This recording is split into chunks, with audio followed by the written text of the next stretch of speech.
The shuttle docked with a soft hiss, and Kira Voss stepped onto Station Veloris for the first time. The air tasted different here, filtered, recycled, stripped of everything that made it feel alive. She had spent 17 years breathing the thick, heavy air of Earth, full of pollen and dust and the smell of rain on hot concrete. This air had no smell at all. It was like breathing nothing. The docking bay was enormous.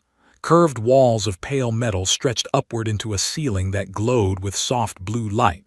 Hundreds of beings moved through the space, tall ones, short ones, some that floated, some that crawled. Colors she had never seen on living creatures. Sounds she could not name. Kira pulled her bag tighter against her shoulder and walked forward. She was one of 3 human exchange students selected for the Galactic Union Scholastic Academy. The program was new. Humanity had only been granted provisional membership in the Union 2 years ago, after first contact with a Vilari trading vessel near Jupiter. 2 years was nothing in galactic politics. Most species on this station had been Union members for thousands of years. Humans were the newcomers, the outsiders, the unknowns. And Earth was classified as a Class 12 Deathworld, the highest survivable rating in the Union's Planetary Danger Index. Kira did not fully understand what that meant to them, not yet. She followed the glowing path markers on the floor toward the student registration hall. As she walked, she noticed something strange. The crowd was parting around her. Not dramatically, not with panic, but with a quiet, steady movement like water flowing around a stone. Beings glanced at her and then looked away. A group of tall, crystalline creatures, Jorath, she remembered from her briefing files, stopped their conversation as she passed. Their faceted eyes tracked her for a moment, and then they moved on, speaking in lower voices. At the registration desk, a Chiic administrator, an insectoid being with 4 compound eyes and delicate mandibles, processed her documents. Its hands trembled slightly as it handed her the student orientation packet.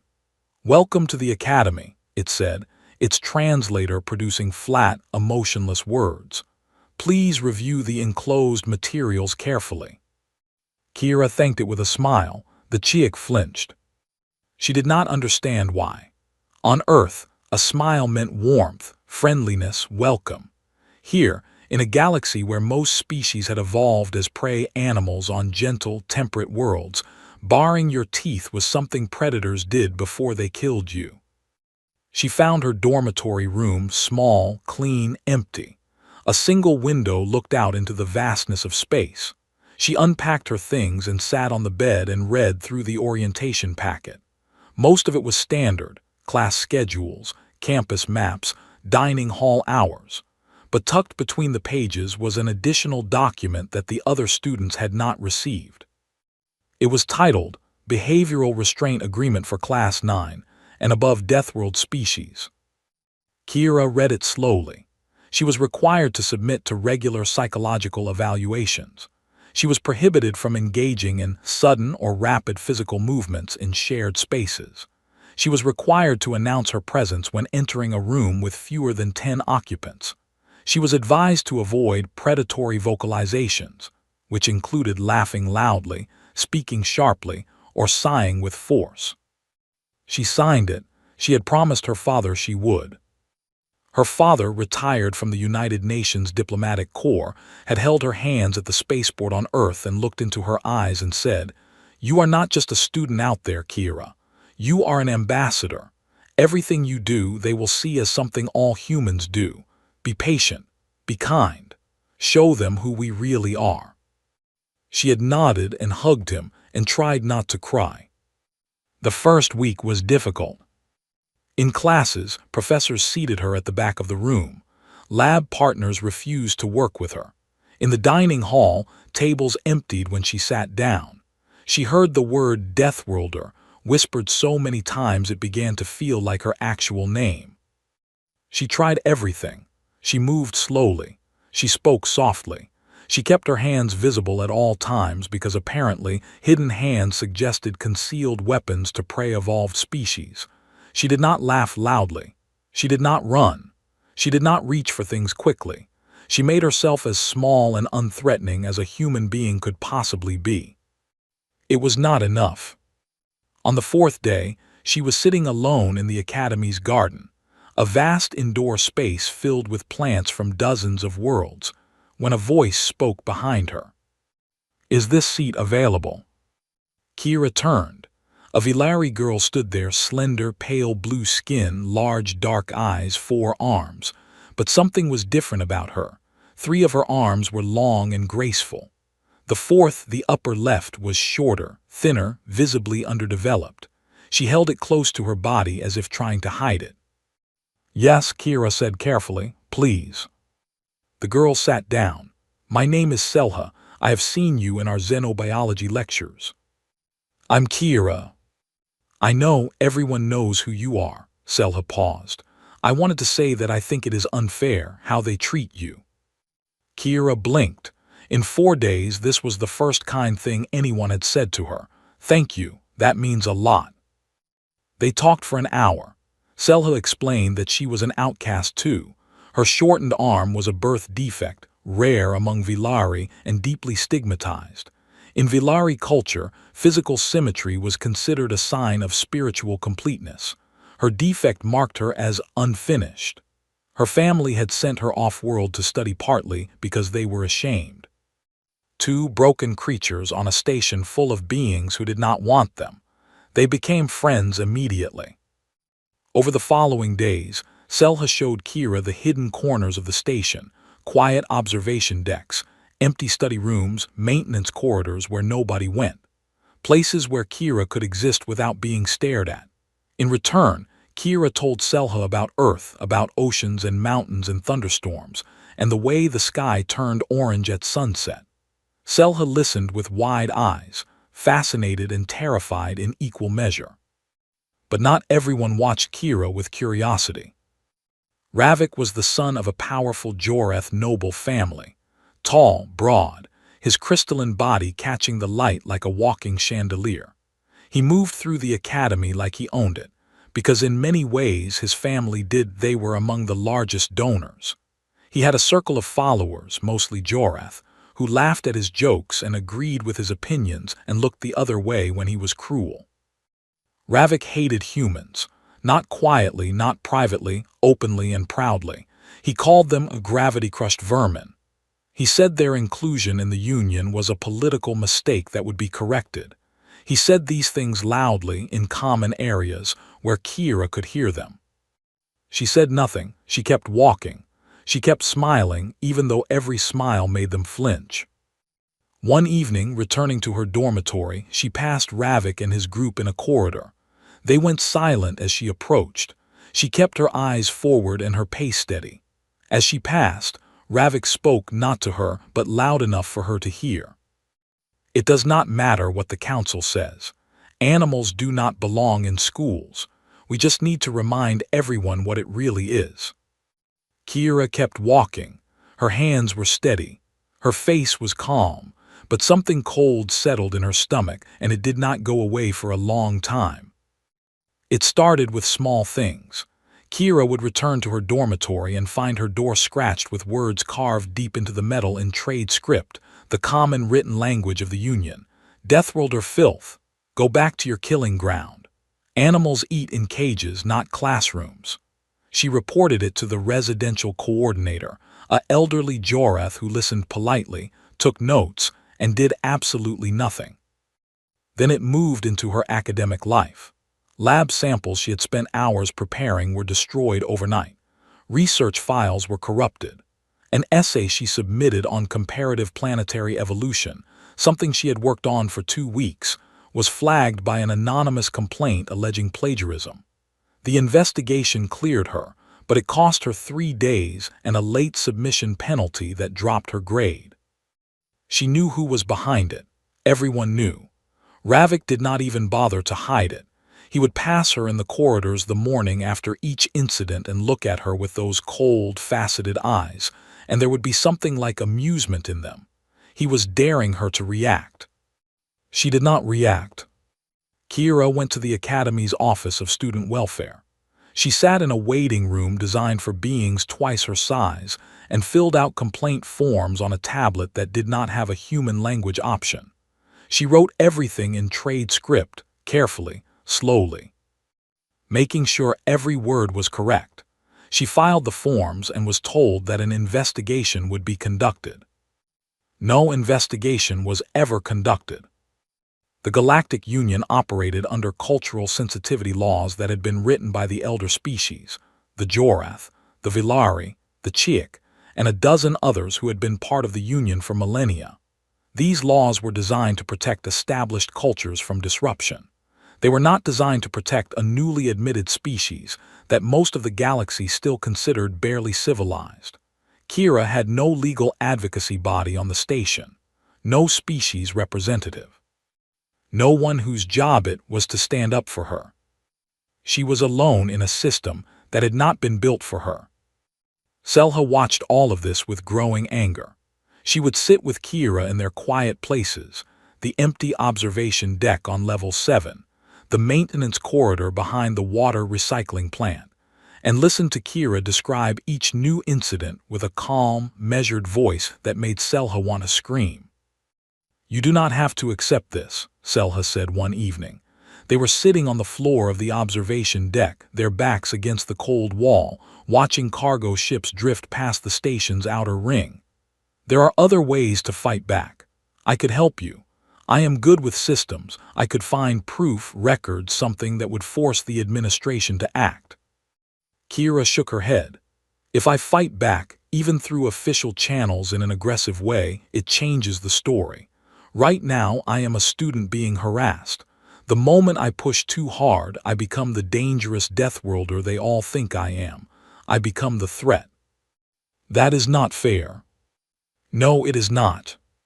Selha was quiet for a long time. Then she said softly, "You are the strongest person I have ever met, and I do not mean your muscles." Kira almost smiled, almost. The following week, something happened in xenobiology class that changed the way Kira understood her place on the station. Professor Thalene, a tall, willowy being from a low-gravity world whose species name Kira could not pronounce, had prepared a special lecture on extreme biospheres. The lights dimmed, and a holographic projection filled the center of the classroom. The projection showed a planet, blue and green and white, wrapped in clouds, turning slowly in the light of a yellow star. "Earth." Kira sat very still. The documentary began. It showed the oceans first beautiful, vast, and then the camera dove beneath the surface and found the predators. Sharks with rows of teeth, jellyfish trailing venomous tentacles, squid with beaks that could crack bone. The class murmured with unease. Then it showed the land. Forests where everything was in competition, trees strangling each other for sunlight, fungi dissolving living wood, insects that ate other insects that ate other insects. Predators everywhere, wolves, bears, big cats, snakes, spiders. A food chain built on violence from the microscopic level upward. Then the weather, hurricanes that could flatten cities, earthquakes that split the ground open, volcanoes that buried entire regions in ash and fire, lightning that struck the surface 40 times every second across the planet.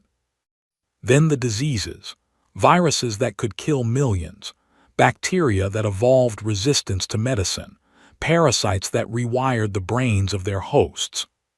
The class was no longer murmuring. They were silent. Some had turned pale. A Vilari student near the front had covered her eyes with two of her hands.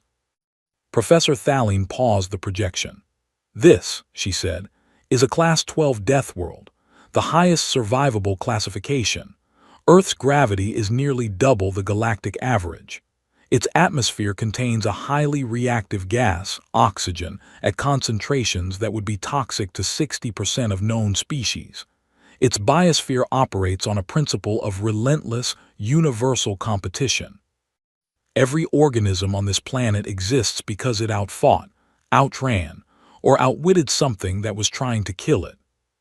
She looked around the room. And yet from this world a sentient species emerged, A species that built civilizations, developed technology, and eventually reached the stars. A Chiik student raised a limb. How? How did intelligence develop in such an environment? Professor Thaline was quiet for a moment. Her expression was difficult to read, but Kira thought she saw something unexpected in it. Something like respect. "We do not fully understand," the professor said. "Current theory suggests that the extreme selection pressures of a death world forced the development of advanced problem-solving, social cooperation, and emotional complexity far beyond what is typical for sentient species. In simple terms, their world was so dangerous that the only way to survive was to become extraordinary." The room was silent. Kira felt every eye in the classroom turn toward her. She kept her gaze on the holographic Earth, still turning slowly in the blue light, and she thought of her father's garden back home, where flowers grew between the cracks in old concrete, and birds sang at dawn, and the rain fell warm and soft in summer. That was Earth too, but they would never show that part. After class, she walked back to her dormitory through the main corridor. Ravik was waiting. He was not alone. 4 of his followers stood with him, 2 Joreth and 2 others, a large quadruped species whose name she did not know. They formed a loose semicircle that blocked her path. "Deathworlder," Ravik said. His voice was flat and hard like stones grinding together. "Did you enjoy seeing your home displayed like a horror show? That is what you are. That is what your world made you. A thing built for killing." Kira stopped. She looked at him. She looked at each of his followers. She measured the distance, the angles, the space. These were calculations her brain made automatically, millions of years of evolution running threat assessments in the background, faster than conscious thought. She could have gone through all 5 of them in seconds. She knew this with a certainty that was as natural as breathing. "Excuse me," she said quietly. "I need to get to my room." Ravik stepped closer. He was taller than her by a full meter. His crystalline body loomed over her, sharp edges catching the corridor light. "Does the animal want to pass? Then maybe the animal should crawl." One of his followers shoved her shoulder. The push was meant to be forceful, but Kira barely moved. Her body dense with muscle built in heavy gravity, her bones thick and strong, her joints reinforced by a lifetime of resisting a planet that pulled at everything with relentless force, simply absorbed the impact. She shifted her weight slightly and remained standing. The one who had pushed her stumbled backward. His eyes went wide. He had pushed with his full strength, and the human had not moved. Kira looked at Ravik one more time. Then she turned sideways and walked around the group, taking the long way, giving them space. She did not look back. In her room, she locked the door. She sat on her bed. She pressed her hands together to stop them from shaking, not from fear, but from the effort of keeping everything inside. A tear ran down her cheek, and then another, and then she pressed her face into her pillow and let herself cry without making a sound. Outside in the corridor, Ravik watched her door close. Then he pulled out a communicator and connected to a frequency that led off station. An older Joreth face appeared on the screen, sharp, political, calculating. "She did not react," Ravik said. "Then push harder," the older Joreth replied. "Everyone has a breaking point. Find hers. And when she breaks, make sure the cameras are recording. Humanity's council seat dies the moment that creature shows the galaxy what it really is." Ravik nodded and closed the connection. He looked at her door one final time, and then he walked away, already planning his next move. The Interspecies Cultural Festival was the biggest event of the academic year. The Academy's central atrium was transformed into a sprawling exhibition of food, music, art, and traditions from over 100 worlds. Colored lights floated in the air like living jewels. Strange and beautiful music played from every direction. The smell of alien cuisines, some sweet, some sharp, some completely beyond human senses, filled the recycled air with something almost alive. Kira had not planned to attend. She had learned that crowds meant more starring, more whispers, more chances for someone to bump into her and then cry out as if they had been burned. But Selha had insisted. "You cannot hide forever," Selha had said, her 3 good arms folded while the shorter one rested against her side. "You are a student at this academy. You have the right to be at this festival. And besides, I entered a Vilari light-weaving display, and I want someone there who will actually tell me if it is good or not." Kira had smiled at that. A real smile, the kind she did not allow herself in public anymore. "Fine, but if someone faints when I walk past a food stall, you are carrying them to medical." The festival was beautiful. For the first hour, Kira almost forgot where she was. She watched Selha's light-weaving display, threads of bioluminescent energy pulled from Selha's fingertips and woven into shapes that told stories from Vilari mythology. It was delicate and graceful, and Kira told her it was the most beautiful thing she had ever seen, and she meant it.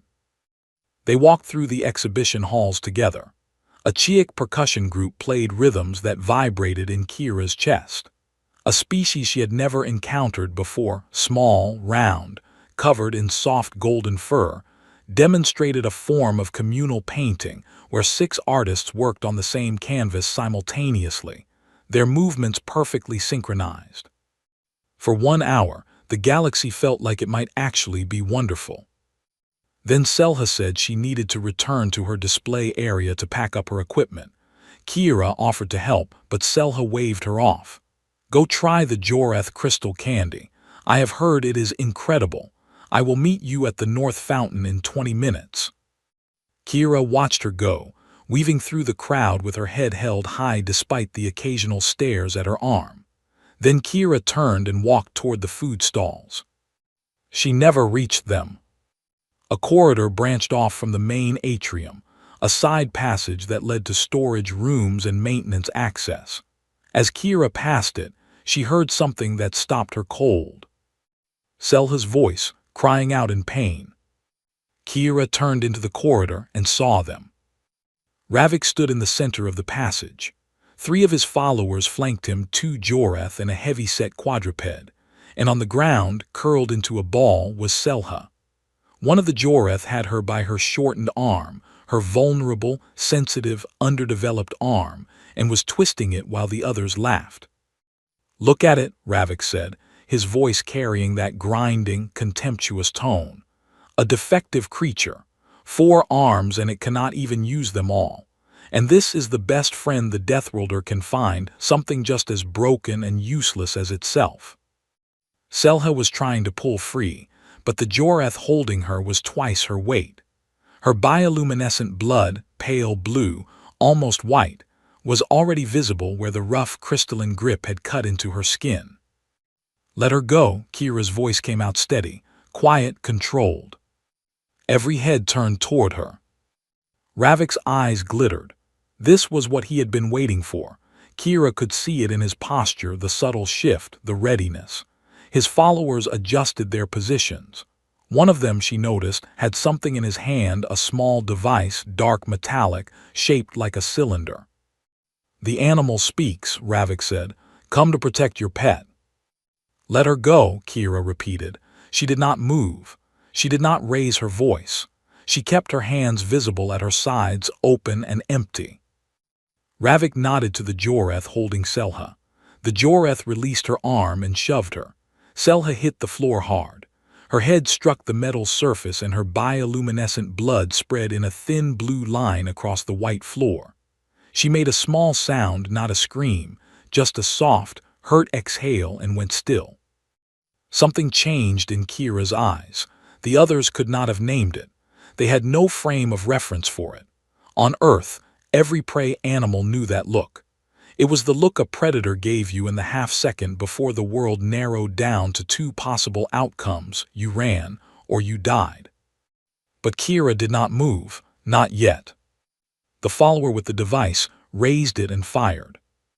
The neural disruptor hit Kira in the left shoulder. The beam was designed to overwhelm a being's nervous system with cascading pain signals, enough to drop any standard galactic species into convulsions within seconds.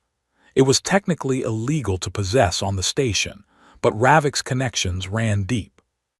Pain exploded through Kira's body, white-hot, electric, screaming through every nerve. Her vision flashed, her muscles locked and then released. Every cell in her body was being told to collapse, to surrender, to shut down.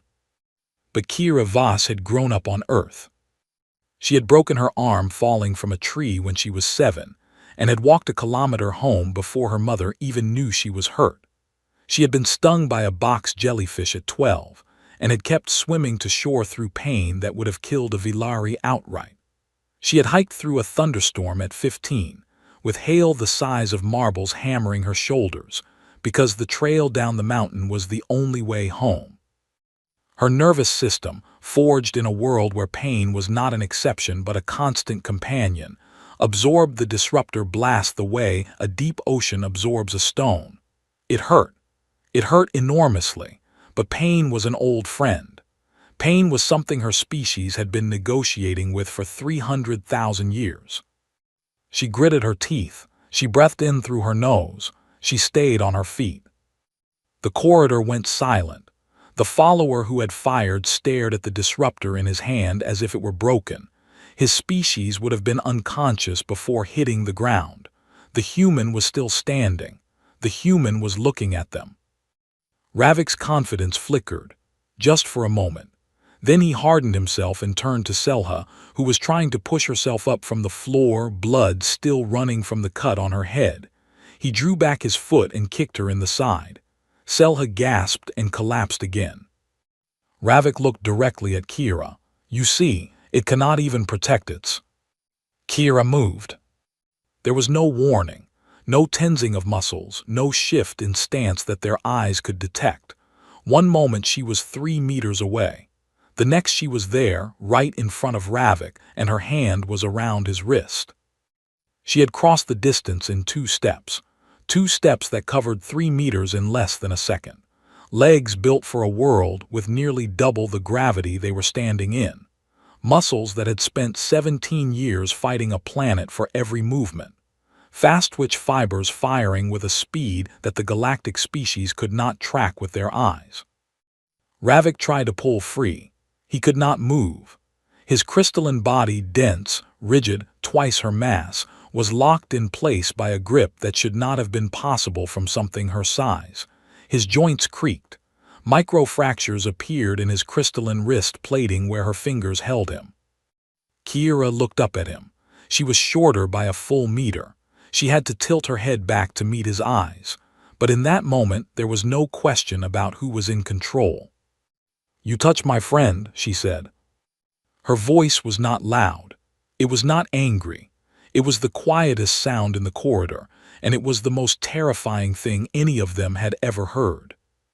The follower with the disruptor raised it again. Without looking away from Ravik, Kira reached out with her other hand and took the weapon from him. She did not grab it, did not strike him, did not twist his arm. She simply closed her hand around the device and pulled it away with a force he could not resist, like a parent taking a dangerous toy from a child. She placed herself between Ravik's group and Selha's crumpled form. She released Ravik's wrist. He stumbled backward, cradling his arm, staring at the fracture lines in his plating with something she had never seen in his eyes before. "Fear." "Walk away," Kira said. They walked away. But it was already too late. In the corridor's ceiling, small and nearly invisible, a security camera had recorded everything. And somewhere in the crowd at the corridor's entrance, 3 students had been watching with their personal devices raised. The footage, not all of it, not the beginning, not the context, was already being uploaded to the galactic net. What they had captured was simple: a human Deathworlder grabbing a Jorath noble's son. Within minutes, station security arrived. Kira was still standing over Selha, who had managed to sit up but could not stand. The blue blood had dried on her face like a pale mask. They restrained Kira.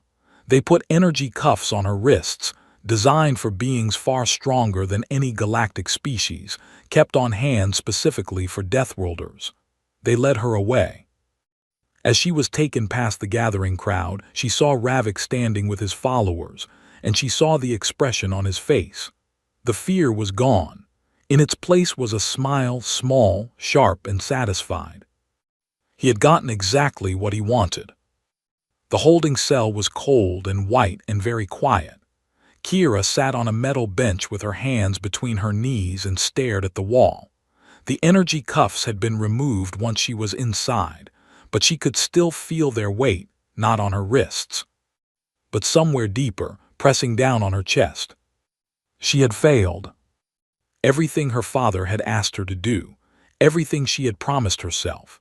Weeks of swallowing insults, of walking away, of making herself small and silent and harmless, all of it undone in 2 seconds. 2 steps across a corridor, one hand on a wrist. And now she was sitting in a cell while somewhere out on the galactic net, the story was being written without her. She did not know what was happening outside. She could not access any communications. The cell was designed for isolation, no windows, no screens, no sound from the world beyond the door. She was alone with the memory of Selha's blood on the white floor and the sound of Ravik's crystalline wrist cracking under her fingers. She had not meant to hurt him. She had calculated the force. Her brain had done it automatically, the way it always did, the way every human brain did when the body moved at combat speed. She had used enough pressure to stop him and no more. But Joreth were brittle compared to humans. What felt like a firm grip to her had fractured his plating. She wondered if Selha was okay. She pressed her forehead against the cold wall and closed her eyes. Outside the cell, the galaxy was on fire. The footage had spread faster than any news story in recent Union history. Within 1 hour, it was on every major galactic news network. Within 3 hours, it had been viewed 2 billion times. The headline on the Union's largest news platform was simple and devastating. Deathworld human attacks students at Velaris Academy. The clips were short, 15 seconds, 20 seconds, and they all showed the same thing. A small human female grabbing a Joreth student by the wrist with enough force to fracture crystalline bone. A human taking a weapon from another student's hand as if it were nothing.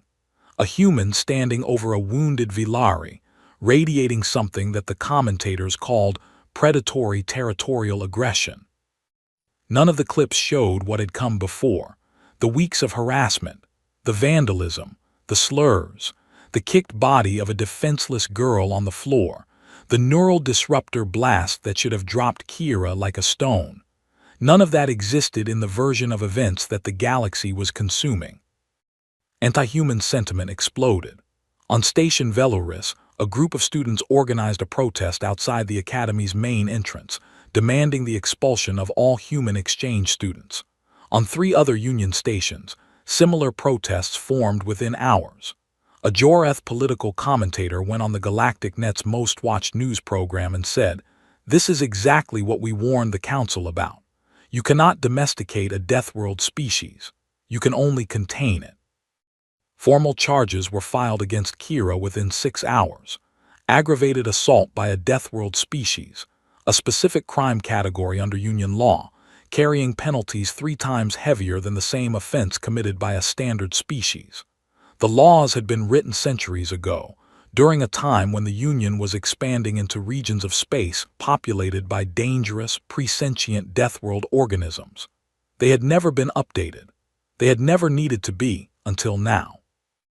If convicted, Kira faced imprisonment, expulsion, and worse, a potential species-wide sanction that could revoke humanity's provisional seat on the Galactic Council, everything her father had worked for, everything the entire human diplomatic effort had built over 2 years, gone because a 17-year-old girl had grabbed someone's wrist. That was the story the galaxy believed. And then Selha changed it. Selha had been taken to the Academy Medical Center immediately after the incident. Her injuries were not severe by Earth standards, a concussion, bruised ribs, cuts from the Joreth's crystalline grip. But for a Vilari, they were significant. She had spent 8 hours in a healing pod, drifting in and out of consciousness, while the galaxy burned around her friend. When she woke up, a medical attendant told her what had happened. The footage, the charges, the protests, the political machinery grinding into motion to use Kira as proof that humans did not belong in civilized space. Selha listened to all of it. Then she asked for a data terminal. "You need rest," the attendant said. "I need a data terminal," Selha repeated, and something in her voice made the attendant comply.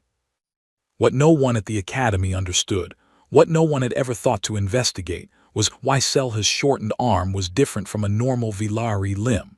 The birth defect that had made her an outcast, that had caused her family to send her away in shame, that had made other students mock her and avoid her, was not simply a matter of size.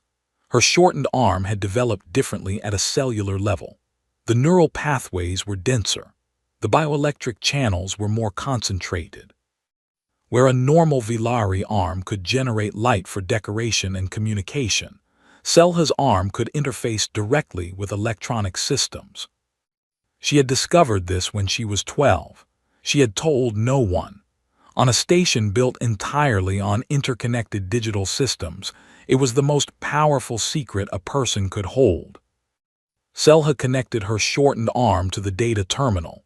She closed her eyes and reached into the Academy's network, not through standard access channels, but through the deep infrastructure, the maintenance systems, the security architecture. She moved through the data like water through pipes, finding the pathways that were never meant to be found. She located the internal surveillance recordings from the corridor, every camera, every angle, every second. She found the full, unedited footage starting from the moment Ravik's group had grabbed her, through the assault, the neural disruptor blast and Kira's response. All of it, the complete truth. Then she did something that would be talked about in union communications courses for decades. She did not send the footage to a news network. She did not give it to a journalist. She did not hand it to the Academy administration, who had already proven they could not be trusted. She sent it everywhere, every open communication channel on the Galactic net, every news platform, every social network, every public forum, every emergency broadcast frequency. Simultaneously, she attached a single message in trade script. This is what happened, all of it. The galaxy watched. They saw Ravik's group drag Selha into the corridor. They saw the mocking, the cruelty, the deliberate targeting of her disability. They saw her thrown to the ground. They saw the blood. They saw Kira arrive. They saw her stand still and ask, calmly, for her friend to be released. They saw the neural disruptor fired at her shoulder, a weapon that should have put any being in the galaxy on the floor in convulsions. They saw her take the hit and stay standing. They saw her breathe through it. They saw her not fall. And then they saw Ravik kick a wounded girl on the ground and turn to smirk at the Deathworlder. And they saw the moment Kira moved, not with rage, not with bloodlust, not with the mindless aggression of the animal they had been told she was. They saw her move with precision. They saw her stop Ravik with exactly enough force and no more. They saw her take the weapon away gently. They saw her place herself between her friend and the aggressors. They saw her say, "You touched my friend," and the way the corridor fell silent. And then the comments began.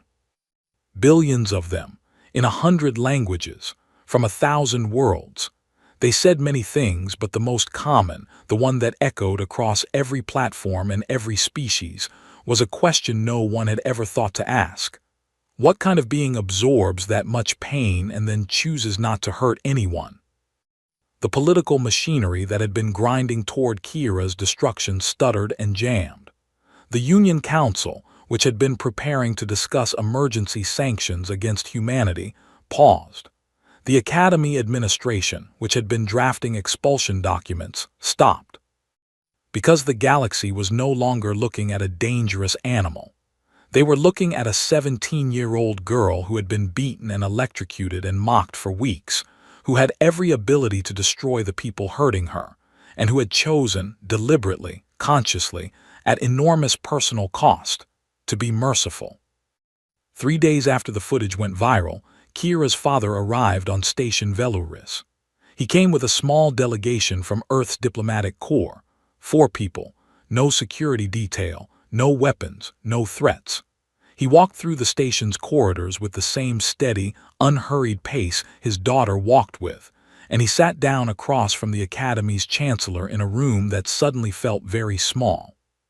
"My daughter," he said, "was raised on a world where the air, the water, the ground, and the wildlife could kill her.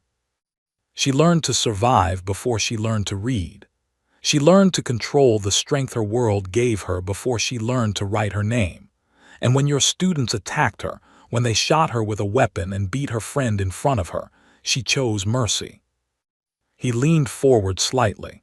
"I need you to explain to me why your institution could not offer her the same."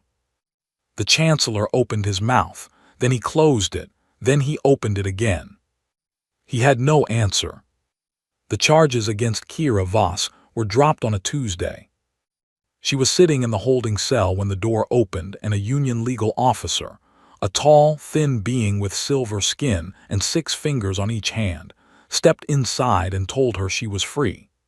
He explained that the full evidence had been reviewed, that witness statements had been taken, and that the case had been reclassified from aggravated assault by a Deathworld species to justified defensive action.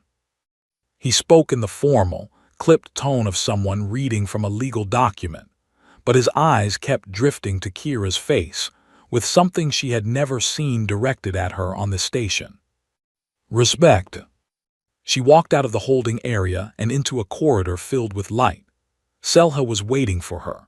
The Vilari girl had bandages on her head and one arm in a healing brace, and she was crying not from pain, but from relief. Kira crossed the distance between them and wrapped her arms around her friend, gently, carefully, with the precise control of someone who always knew exactly how much force she was using. "I am sorry," Kira whispered. "I should have been faster. I should have stopped them before they hurt you."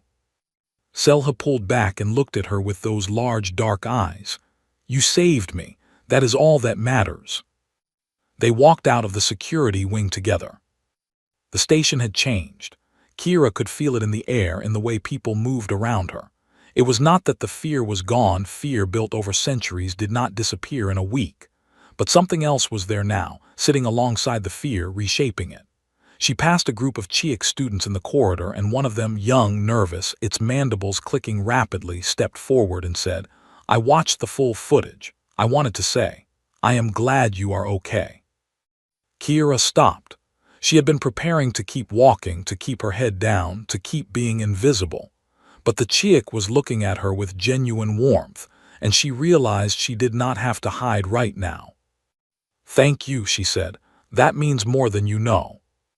In the days that followed, the consequences of Ravik's scheme unfolded rapidly. The off-station political operative, the older Jorath who had been directing the conspiracy, was identified through communication records that Selha's broadcast had triggered investigators to examine. He was arrested on charges of conspiracy, incitement to violence, and illegal weapons distribution. The neural disruptor was traced back to a black market dealer on a neighboring station, and that investigation expanded into a wider crackdown. Ravik himself was expelled from the academy. His family, one of the most powerful noble houses in Jorath society, issued a public statement disowning his actions. It was a calculated political move, designed to protect their own interests, and everyone knew it. But it was still a Jorath noble family publicly admitting that what had been done to a human was wrong. In the long history of galactic politics, that was something new. His 3 followers faced criminal charges. The one who had fired the neural disruptor was sentenced to 4 years in a rehabilitation facility. The others received lesser sentences.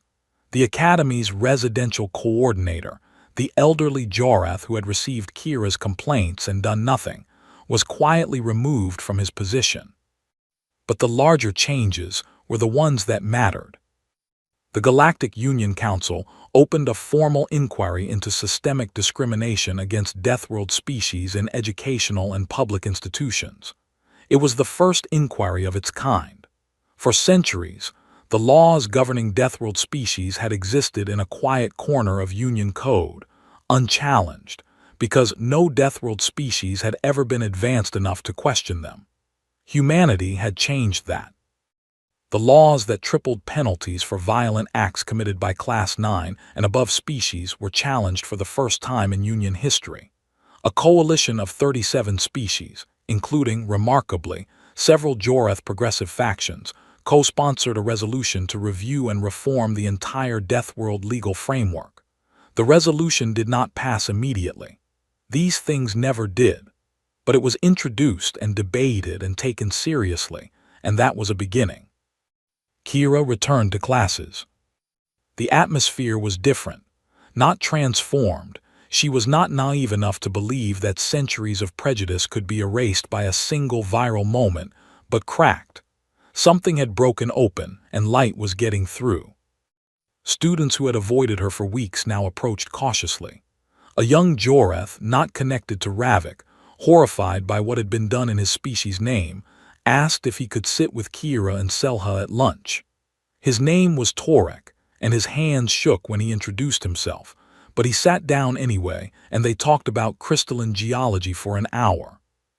Professor Thalene, the xenobiology instructor who had shown the Earth documentary, invited Kira to join an advanced seminar on extreme biosphere adaptation. "I have studied Deathworlds for 40 years, she told Kira after class. "I thought I understood what they produced. I was wrong. I would like to learn from someone who actually lived it." Selha became something she had never been before, celebrated. The Galactic net hailed her as the person who had exposed the truth. News profiles were written about her. Vilari cultural commentators discussed her story, and for the first time, the conversation turned to the stigma of physical disability in Vilari society. Her shortened arm, the thing that had made her an outcast, that her family had been ashamed of, that other students had mocked, was the exact thing that had allowed her to access the surveillance system and change the course of events. What had been called broken turned out to be the thing that saved everything. Her family contacted her for the first time in months. Her mother's face appeared on the communication screen and she was weeping. "We were wrong," she said. "We were so wrong about you." Selha was quiet for a long time after that call. She sat with Kira on their observation deck, their place, the quiet spot on level 7 where they had spent so many evenings hiding from a station that did not want them and stared at the stars. "Do you think it will last?" Selha asked. "The change, or will they forget and go back to being afraid?" Kira considered the question carefully. She thought about Earth, about the long, slow, painful history of her own species learning to be better than its worst instincts, about the wars and the cruelties and the long dark chapters, and about the moments of grace that had somehow kept pulling them forward. "Some will forget," she said. "Some will go back, but not all of them. And the ones who remember will teach others. It is slow. It is messy. But it is how it works. Trust me, my species has been practicing this for a very long time." Selha looked at her. "Were you afraid in the corridor when it happened?" Kira was quiet. She watched a cargo ship drift past the window, its running lights blinking green and white against the darkness. "No," she said. "I was angry, and on Earth, anger without control gets you killed just as fast as anything else. The weather, the predators, the diseases, none of them care how angry you are. So you learn, you feel everything, every bit of it, and then you choose what to do with it." Selha was silent for a long time. Then she said, very quietly, "I think that is the most frightening and beautiful thing I have ever heard." Kira smiled, a real smile, teeth and all, and for the first time the person sitting next to her did not flinch.